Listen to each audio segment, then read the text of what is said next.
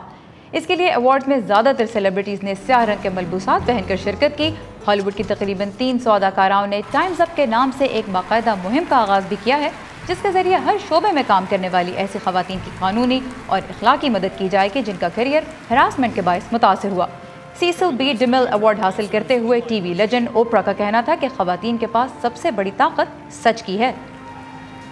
All the girls watching here and now to know that a new day is on the horizon. اس موقع پر بہترین film کا award 3 بل boards out side ایبنگ میزوری کو ملا اور اسی film میں مرکزی کردار ادا کرنے والی فرانسس میکڈورمنڈ نے بہترین اداکارہ کا ایوارڈ حاصل کیا۔ بیسٹ ایکٹر کا ایوارڈ فلم دی ڈارکسٹ آورز میں برطانوی وزیر اعظم ونسٹن چرچل کا کردار ادا کرنے پر گیری اولڈمین نے حاصل کیا، جبکہ میوزیکل یا کامیڈی کی کیٹیگری میں Netflix series master of none کے اداکار عزیز انصاری بیسٹ قرار پائے۔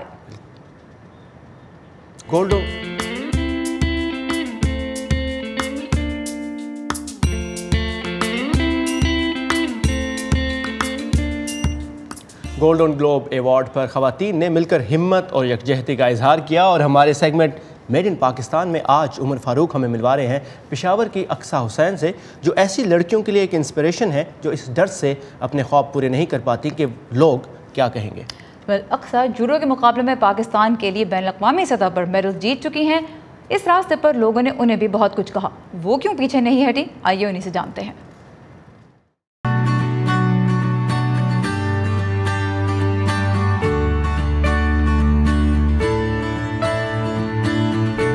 لڑکا بھی سیف نہیں ہے اس طرح کے ماحول میں، تو لڑکی تو پھر بہت مشکل بات ہے۔ تو ایک لڑکی ہوتے ہوئے میں نے یہ گیم اس لیے بھی چوز کیا تاکہ میں خود کو سیکیور کر سکوں ہر قسم کے حالات سے۔ یہ ہے اقصیٰ حسین۔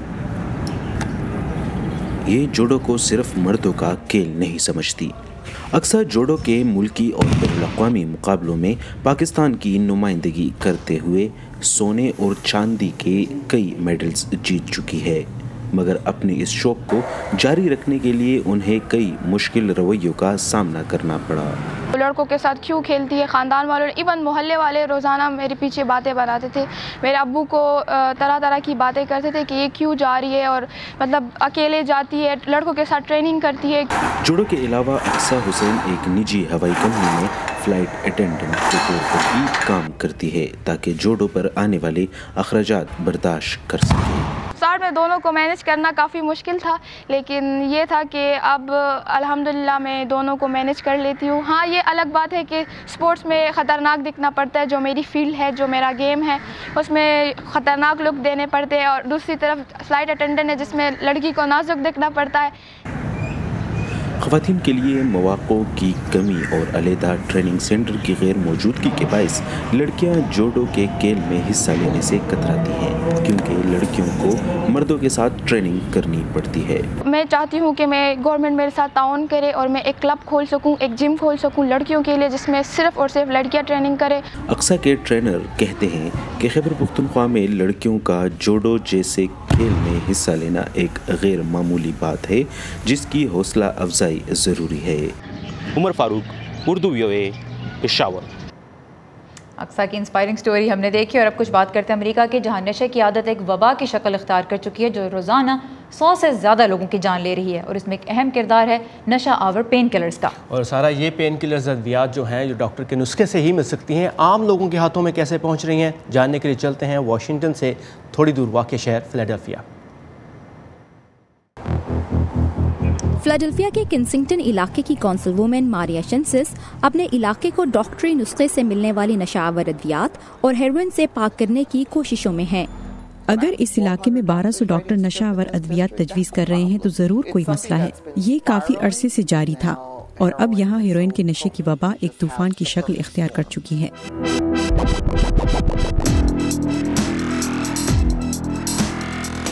کنسنگٹن ہیروئن کا مرکز ہونے کے حوالے سے طویل تاریخ رکھتا ہے۔ اب یہاں نام نہاد درد کے علاج کے کلینک کھلے ہیں، جہاں دھوکے باز ڈاکٹر مسکن ادویات بھاری مقدار میں تجویز کر دیتے ہیں، اور یہ ادویات بعد میں بلیک مارکیٹ میں فروخت ہوتی ہیں۔ اس جگہ منشیات کے عادی نشہ کرنے اور خریدنے آتے ہیں۔